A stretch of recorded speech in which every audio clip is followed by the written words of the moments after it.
Hello students, I hope आप सब बढ़िया होंगे और बहुत सारी नॉलेज भी गेन कर रहे होंगे। इसलिए थोड़ी सी और नॉलेज के लिए हम आज स्टार्ट करेंगे अपनी एक्सरसाइज 2.1। इस चैप्टर की जो थ्योरी है वो मैं अपनी पिछली वीडियोस में आप लोगों को ऑलरेडी बता चुकी हूँ। ठीक है, आज हम अपने क्वेश्चन स्टार्ट करेंगे। That is question number first question में हम लोगों को बताना है कि whether the given expression is polynomial in one variable और नॉट। ठीक है, अब देखिए स्टार्ट करते हैं। फर्स्ट पार्ट है हमारे पास, that is 4x² minus 3x plus 7। हम अपनी एनसीईआरटी बुक सॉल्व कर रहे हैं और इसकी एक्सरसाइज 2.1 का फर्स्ट क्वेश्चन है। ठीक है, चलिए जी, अब हमें पहले तो ये देखना है क्या ये पॉलिनोमियल है या नहीं है। उसके बाद फिर हमें बताना है कि वन वेरिएबल में है या टू वेरिएबल्स में है। ठीक है, चलिए जी, पहले हम देखेंगे यहाँ पे number of variables, number of variables, और पेपर में भी और आप अपनी नोटबुक में भी इसी तरीके से सॉल्व करेंगे। ठीक है, नंबर ऑफ वेरिएबल्स कितने देखिए, यहां पर भी x यूज हुआ है, यहां पर भी x, यहां पर कुछ नहीं है। It means number of variable सिर्फ x है और कोई वेरिएबल तो नहीं दिख रहा हमें। ठीक है, वेरिएबल्स की जो डेफिनेशन है और ये क्या होती है ये मैं अपनी पिछली वीडियोज में आप लोगों को बता चुकी हूं। अब नेक्स्ट है part power of variable. Power of variable कौन कौन से, यहां पर देखिए x की पावर कितनी है 2, यहां पर x की पावर 1 है। ठीक है, अब यहां देखिए 7 के साथ x नहीं है बट है। कैसे है ये देखिए, कैसे पता चलेगा हमें, x टू द पावर 0 हम इसे लिख सकते हैं क्योंकि हमें मालूम है x to the power is equal to, अगर 0 है तो वो हमेशा 1 के इक्वल होगा। ओके, चलिए जी, इसका मतलब यहां पर इसकी पावर 0 है। अब देखिए 2 1 0 सारे के सारे कैसे हैं, होल नंबर्स हैं। ठीक है, यहां लिखिए are all whole numbers, therefore it is a polynomial. Polynomial तो है, इससे तो हमें पता चल गया, बट कैसा है, इन वन वेरिएबल। दिख रहे हैं आप, सिर्फ एक्स का यूज हुआ है। यहां पर हमारा फर्स्ट पार्ट कंप्लीट होता है बिल्कुल। ठीक है, ऐसा करने पर आपके ना कोई मार्क्स कटेंगे और आपको इजीली समझ में भी आएगा जब आप लोग खुद से रिवाइज करेंगे। ठीक है जी, चलिए अब सेकंड पार्ट करते हैं इसी क्वेश्चन का। सेकंड पार्ट क्या है हमारे पास, दैट इज y² प्लस √2। ये हमारे पास गिवन है। इसमें भी हमें सेम प्रोसीजर करना है। सबसे पहले लिखेंगे नंबर ऑफ वेरिएबल्स।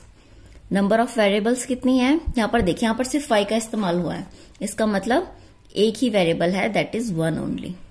ठीक है, अगर फिर हम लिखेंगे इसकी पावर, पावर ऑफ वेरिएबल कौन कौन सी है, यहां पर पावर कितनी है 2 और यहां पर देखिए कुछ नहीं है, बट इसका मतलब ये नहीं है कि यहां पर y प्रेजेंट नहीं है, यहां पर भी y प्रेजेंट है, लेकिन उसकी पावर 0 हो जाएगी क्योंकि हमें पता है किसी भी वेरिएबल की पावर अगर 0 होती है तो वो इक्वल टू 1 होता है। ठीक है, चलिए जी, अब देखिए ये दोनों भी हमारे पास होल नंबर्स हैं। इट मीन्स यहां पर क्या हो जाएंगी, are all whole number, therefore it is, इसे हम क्या बोलेंगे, एक पॉलिनोमियल बोलेंगे क्योंकि पॉलिनोमियल क्या होते हैं, जहां पर वेरिएबल्स की पावर क्या हो, होल नंबर हो। और एक ऐसा पॉलिनोमियल है सिर्फ एक वेरिएबल के साथ, तो इन वन वेरिएबल। यहां पर हमारा फर्स्ट क्वेश्चन का सेकंड पार्ट भी कंप्लीट हो गया। ठीक है, इतना आया समझ में। चलिए जी, अब हम करते हैं अपना next part, that is third part. क्या कहेगा हमसे, 3√t प्लस t√2, ये हमारे पास गिवन है। इसमें अब हमें क्या करना है, चलिए जी, सबसे पहले स्टेप वही, number of variables. Number of variables कितने हैं, सिर्फ t का ही यूज हुआ है, it means t only, right. उसके बाद नेक्स्ट आता है हमारे पास पावर। पावर ऑफ वेरिएबल्स कितनी है, यहां पर देखिए t की पावर रूट में है, इट मीन्स रूट को हम क्या लिखते हैं, 1/2। चलिए नेक्स्ट यहां पर t की पावर कितनी है, दैट इज इक्वल टू 1। क्या 1/2 होल नंबर है, नो, 1/2 हमारा होल नंबर नहीं है, इसलिए हम यहां लिखेंगे all the powers are not, कैसी नहीं है, होल नंबर नहीं है, ठीक है। देयरफॉर यहां पर डेक क्या आ जाएगा, इट इज नॉट पॉलिनोमियल, ये क्या है, पॉलिनोमियल नहीं है, ठीक है, देख पा रहे हैं आप लोग। और वन वेरिएबल तो हम बाद में चेक करते हैं। नेक्स्ट है हमारे पास फोर्थ पार्ट। अब फोर्थ पार्ट क्या कहता है, that is equal to y plus 2/y, ठीक है। अब यहां देखिए नंबर ऑफ वेरिएबल्स कितने यूज हुए हैं, नंबर ऑफ वेरिएबल्स यूज हुए हैं हमारे पास सिर्फ एक, वो भी क्या है, y, ठीक है। और यहां पर अगर हम इसकी पावर की बात करते हैं, that is power of variables कौन कौन सी हैं, यहां पर y की पावर कितनी है, 1, ठीक है। और यहां y की पावर कितनी है, देखिए y अभी नीचे है डिवाइड में, मतलब डिनोमिनेटर में है। अगर ये ऊपर जाएगा न्यूमरेटर में तो इसकी पावर क्या हो जाएगी, माइनस में कन्वर्ट हो जाएगी, क्योंकि हमें पता है 1/y इज इक्वल टू कितना होता है, y की पावर -1, ठीक है। तो यहां पर इसकी पावर कितनी है, -1, तो -1 भी हमारा होल नंबर नहीं है, तो यहां हम क्या लिखेंगे, all the powers are not a whole number, ठीक है। तो देयरफॉर ये क्या हो जाएगा, therefore it is not a polynomial, ये एक पॉलिनोमियल नहीं है, ठीक है। यहां पर हमारा फोर्थ पार्ट भी कंप्लीट होता है। लास्ट पार्ट हमारा बचा हुआ है, दैट इज फिफ्थ पार्ट, ठीक है। यहां देखिए आप लोग, चलिए जी, फिफ्थ पार्ट क्या कह रहा है हमसे, x to the power 10 plus y to the power 3 plus t to the power 50, ठीक है, देख पा रहे हैं आप लोग। अब यहां देखिए नंबर ऑफ वेरिएबल्स कितने हैं, ऊपर वाले क्वेश्चंस में सब में एक ही वेरिएबल यूज हुआ था, यहां पर अब कितने वेरिएबल्स आ गए, दैट इज 3, कौन कौन से, x भी यूज हुआ, y भी यूज हुआ, t भी यूज हुआ, तो हमें नेक्स्ट जाने की जरूरत ही नहीं है, डायरेक्ट यहां लिख देंगे, therefore it is not a polynomial, ये पॉलिनोमियल है क्योंकि पावर सारी हमारी इतनी है, but polynomial in one variable नहीं है, ठीक है, इन वन वेरिएबल। यहां पर हमारा फर्स्ट क्वेश्चन कंप्लीट होता है। अब जो हमारे पास सेकंड क्वेश्चन है उसमें हमें बताना है कि एक्स स्क्वायर का कॉफिशिएंट क्या है। आप लोगों के पास बुक ऑलरेडी होगी, ये देखिए सेकंड क्वेश्चन जो है हमारे पास, उसमें हमें बताना है right the coefficient of x square के कॉफिशिएंट फाइंड आउट करने हैं। फर्स्ट पार्ट है 2 plus x square plus x, ठीक है। इसमें कॉफिशिएंट ऑफ एक्स स्क्वायर क्या होगा, अब यहां देखिए ये रहा एक्स स्क्वायर, इसके आगे हमें कोई नंबर दिख रहा है नहीं, बट हमें पता है जिसका कुछ नहीं होता उसके कौन होते हैं, भगवान। इट मीन्स यहां पर 1 ऑलरेडी मल्टीप्लाई है, ठीक है। तो यहां पर कॉफिशिएंट ऑफ एक्स स्क्वायर कितना हो जाएगा, 1, क्योंकि इसके साथ में कोई भी कांस्टेंट नंबर नहीं है, इसलिए हम यहां पर 1 लेकर चलते हैं, क्योंकि 1 की मल्टीप्लाई किसी से भी करेंगे। अब 1 इंटू एक्स स्क्वायर लिखेंगे तो कितना आएगा, एक्स स्क्वायर ही आएगा, इसलिए इसका जो कॉफिशिएंट है एक्स स्क्वायर का वो कितना है, 1 है यहां पर, ठीक है। इसी तरीके से हम अब अपना सेकेंड पार्ट करेंगे। सेकेंड पार्ट में क्या कहा गया है, that is 2 minus x square plus x cube. अब हमें बाकी से कोई मतलब नहीं है, सिर्फ एक्स स्क्वायर का कॉफिशिएंट बताना है।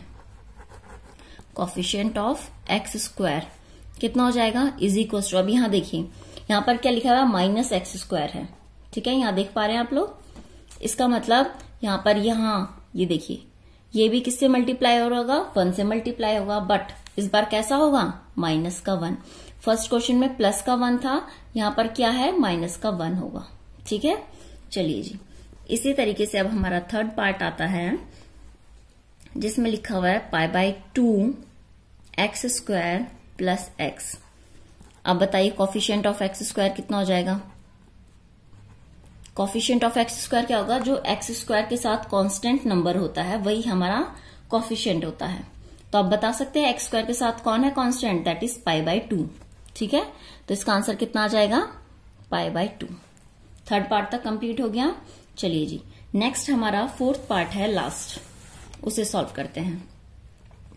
क्या कहा गया है फोर्थ पार्ट में, इसमें लिखा है √2x -1। अब यहां देखिए कोफिशिएंट ऑफ एक्स स्क्वायर कितना हो जाएगा, यहां एक्स स्क्वायर है नहीं है, बट मैं ऐसे लिख सकती हूं +0 इंटू एक्स स्क्वायर, क्योंकि 0 की मल्टीप्लाई किसी के भी साथ करेंगे तो आंसर 0 ही मिलेगा। ठीक है, लिख सकते हैं। अब यहां से देखकर बताइए मैं, एक्स स्क्वायर का कोफिशिएंट क्या होगा 0, तो यहां पर कितना आ जाएगा आंसर 0 आंसर आएगा। ठीक है, चलिए जी, अब इसी हिसाब से हम लोग अपना नेक्स्ट क्वेश्चन करते हैं, that is question number 4। Third question देखिए बहुत इजी है, हमें सिर्फ एग्जांपल देना है बाइनोमियल डिग्री का। ठीक है, वो भी कैसी होनी चाहिए, उसकी डिग्री 35 होनी चाहिए। उसके लिए क्या करेंगे हम लोग, मैंने बताया था बाइनोमियल क्या होते हैं हमारे, बता सकते हैं आप लोग। चलिए जी, बाइनोमियल्स होती हैं जिनमें 2 टर्म्स होती हैं हमारी, उन्हें हम क्या कहेंगे बाइनोमियल। आप चाहें तो अपना पहले थर्ड क्वेश्चन कर लीजिए, चलिए कर लेते हैं अगर नहीं आएगा तो। थर्ड क्वेश्चन में हमसे कहा गया है हमें क्या बताना है, बाइनोमियल बताना है, और उसकी डिग्री कितनी हो, डिग्री होनी चाहिए हमारी 35। बाइनोमियल के बारे में और डिग्री के बारे में हम लोग अपनी थ्योरी क्लास में, मतलब इससे पीछे वाली क्लास में ऑलरेडी पढ़ चुके हैं। और दूसरा हमें क्या बताना है, एक मोनोमियल बताना है ऑफ डिग्री, कितनी होगी उसकी डिग्री, दैट इज 100। इनके हमें एग्जाम्पल देने हैं। ठीक है जी, चलिए बताइए बाइनोमियल का क्या हो जाएगा। बाइनोमियल मतलब क्या होता है, बाइनोमियल होता है जिसमें हमारे पास 2 टर्म्स होती हैं। ठीक है, फॉर एग्जाम्पल मान लेते हैं एक हमारे पास है y³ ले लिया प्लस, ठीक है, दूसरा हमें क्या लेना पड़ेगा, मान लेते हैं 5y। बट डिग्री मीन्स क्या होता है, डिग्री होती है पॉलिनोमियल की हाईएस्ट पावर। अब देखो एक तो यहां 3 हो गई, इससे ज्यादा टर्म्स हम लोग और लिख भी नहीं सकते हैं, तो इसकी पावर हम क्या लिख देंगे 35। 2 टर्म्स हो गई, 2 टर्म्स की वजह से एक टर्म ये रही, दूसरी टर्म ये रही, बाइनोमियल हो गया। डिग्री 35 मतलब जो वेरिएबल हमने यूज किया है उसकी पावर सबसे ज्यादा मैक्सिमम 35 होनी चाहिए। 35 से अबव हम इसमें नहीं लिख सकते। ठीक है, चलिए जी, ऐसे मोनोमियल है। मोनोमियल मतलब जिसमें सिर्फ एक टर्म का यूज हुआ हो। एक टर्म मान लेते हैं हमने एक्स वेरिएबल का यूज कर लिया और उसकी डिग्री 100 है, इट मीन्स इसी की डिग्री 100 लगा देंगे। हो गया कंप्लीट, बस इतना ही करना था इसमें। नेक्स्ट हमारे पास आता है क्वेश्चन नंबर 4। चलिए जी, क्वेश्चन नंबर 4 में हमें डिग्रीज बतानी है। Find degree. अगर आप लोगों के पास बुक है तो आप उसमें देखिएगा, क्वेश्चन में सिर्फ इतना ही लिखा है कि हमें डिग्री फाइंड आउट करनी है गिवन पॉलिनोमियल की। चलिए जी, इसका फर्स्ट पार्ट करते हैं। फर्स्ट पार्ट है हमारे पास 5x³ plus 4x² plus 7x। ठीक है, अब डिग्री हमें क्या होती है, जो हाईएस्ट पावर होगी वेरिएबल की। ठीक है, बताइए अब वेरिएबल कौन है, x है, देख रहे हैं आप लोग, और x में हाईएस्ट पावर, यहां पर पावर 1 है, यहां पे पावर 2 है, यहां पर पावर 3 है। इसका मतलब इसकी जो डिग्री है वो कितनी होगी, इक्वल टू 3, राइट। चलिए सेकेंड पार्ट करते हैं। सेकेंड पार्ट में क्या गिवन है हमारे पास, 4 माइनस y²। अब यहां पे डिग्री बताइए। वीडियो पॉज करके एक बार खुद ट्राई करके कोशिश कीजिएगा, ठीक है, उसके बाद फिर आंसर मैच कीजिएगा। देखिए यहां पर क्या है, y की पावर 2, यहां पर है कुछ, एग्जैक्टली यहां पर क्या होगा, y की पावर 0 रही होगी। ठीक है, लेकिन हमें पता है y की पावर 0 1 होता है, इसलिए उन्होंने लिखा ही नहीं है। बट हमें तो डिग्री चाहिए। डिग्री क्या होती है, हाईएस्ट पावर। अब 2 बड़ा है या 0 बड़ा है, ऑफकोर्स 2 बड़ा है, तो इसका आंसर 2 हो जाएगा। ठीक है, ऐसी थर्ड पार्ट करेंगे, दैट इज 5t माइनस √7। अब यहां देखिए, यहां पर भी √7 है, इसका मतलब ये √7 अकेला नहीं है, ये इसके साथ t की पावर 0 है, जो हमें दिखती नहीं है, क्योंकि t की पावर 0 हमेशा 1 होती है, इसलिए उसे लिखा नहीं जाता। ठीक है, चलिए जी, अब इसमें डिग्री बताइए। अब मुझे बताइए डिग्री क्या होती है, वेरिएबल की हाईएस्ट पावर। यहां पर वेरिएबल की पावर 0 है, यहां पर वेरिएबल की पावर 1 है, तो 1 बड़ा है या 0, ऑफकोर्स 1, तो इसका आंसर 1 आएगा। ठीक है, नेक्स्ट पार्ट क्या है हमारे पास, 4th 3 ओनली। अब यहां बताइए जरा, मान सकते हैं 3 क्या होगा, x की पावर 0 के साथ रहेगा। ठीक है, क्योंकि x की पावर 0 क्या होता है 1, तो 1 की मल्टीप्लाई 3 से करेंगे तो 3 ही आंसर आएगा। बट हम इसे इस तरीके से भी लिख सकते हैं, राइट। चलिए जी, इसका मतलब डिग्री कितनी हो जाएगी, और कोई वेरिएबल है नहीं तो इसकी डिग्री कितनी हो जाएगी 0। ठीक है, यहां पर हमारा फोर्थ क्वेश्चन भी कंप्लीट होता है। अब नेक्स्ट है हमारे पास, that is last question, question number 5। चलिए जी, उसे सॉल्व करते हैं। क्वेश्चन नंबर 5 क्या कहता है हमसे, यहां देखिए। क्वेश्चन नंबर 5 में हमें बताना है कि लीनियर है, लीनियर। चलिए जी, लास्ट क्वेश्चन है हमारा 5th क्वेश्चन, और इसमें हमें बताना है लीनियर, क्वाड्रेटिक और क्यूबिक। ये होते क्या है, इनकी जो डेफिनेशंस है ये मैं आपको अपनी पिछली वीडियो में ऑलरेडी बता चुकी हूँ। ठीक है, यहाँ पर हम इसका क्या करेंगे, क्वेश्चन सॉल्व करेंगे। चलिए जी, फर्स्ट पार्ट है हमारे पास x² + x। अब बताइए लीनियर है, क्वाड्रेटिक है या क्यूबिक है, कैसे पता चलेगा। हमारे पास जो डिग्री होती है, अगर डिग्री हमारे यहाँ देखिए कितनी है, इसके पास 1 है, इसके पास 2 है, और डिग्री क्या होती है हाईएस्ट पावर, इसका मतलब 2, तो ये क्या हो जाएगा हमारे पास क्वाड्रेटिक।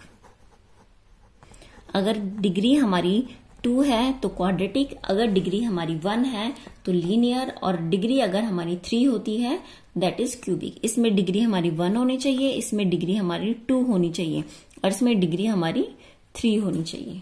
ठीक है, फर्स्ट पार्ट यहाँ पर कंप्लीट होता है। नेक्स्ट पार्ट है हमारा सेकेंड पार्ट। चलिए जी, सेकेंड पार्ट में हमें क्या करना है, ये गिवन है हमारे पास x - x³। अब यहां आप बता सकते हैं डिग्री कितनी है, देखिए डिग्री है हमारे पास 3, देख पा रहे हैं आप लोग, यहाँ पे 1 पावर, यहाँ पे 3, और हाईएस्ट कितना होगा 3। ठीक है, तो इसका मतलब ये कैसा हो जाएगा, ये होगा क्यूबिक। ठीक है, फोर्थ पार्ट में क्या है, दैट इज थर्ड पार्ट आएगा अब हमारा। ठीक है जी, चलिए y + y² + 4। अब यहां देखिए, यहां क्या होगा, यहां आप बता सकते हैं डिग्री कितनी होगी, यस यहां पर हमारी डिग्री होगी विच इज इक्वल टू 2, तो इसे हम कहेंगे क्या, ये कैसी है, क्वाड्रेटिक इक्वेशन है। ठीक है, क्योंकि यहाँ पे हाईएस्ट पावर कितनी है 2 है वेरिएबल की। फोर्थ पार्ट देखिए, अब फोर्थ पार्ट में क्या होगा हमारे पास गिवन है 1 + x। अब यहां देखिए वेरिएबल के हाईएस्ट पावर कितनी है 1, इसका मतलब डिग्री कितनी हो जाएगी 1 के इक्वल हो जाएगी, इसलिए ये कैसा है, लीनियर है। फिफ्थ पार्ट है हमारे पास, दैट इज 3t। यहां पे देखिए t की पावर 1 है, इसका मतलब डिग्री 1 होगी, तो ये भी हमारा कैसा होगा, लीनियर होगा। ठीक है, नेक्स्ट देखिए, फिफ्थ के बाद आता है हमारा 6th पार्ट। ठीक है, दैट इज r²। यहां पे डिग्री कितनी है, यहां तो अलग ही पता चल रहा है, दैट इज इक्वल टू 2, सो ये कैसा हो जाएगा, क्वाड्रेटिक पॉलिनोमियल होगा। ठीक है, लास्ट जो 7th पार्ट है, इसमें हमारे पास गिवन है 7x³। ठीक है, इसमें डिग्री कितनी है हमारे पास, degree is equal to 3, so it is a cubic polynomial. कैसा होगा, ये क्यूबिक होगा। यहाँ पर हमारी एक्सरसाइज 2.1 कंप्लीट होती है। वीडियो अगर अच्छी लगी हो तो लाइक शेयर जरूर कीजिए, और नेक्स्ट वीडियो में हम मिलेंगे आपको एक्सरसाइज 2.2 के साथ। Thank you.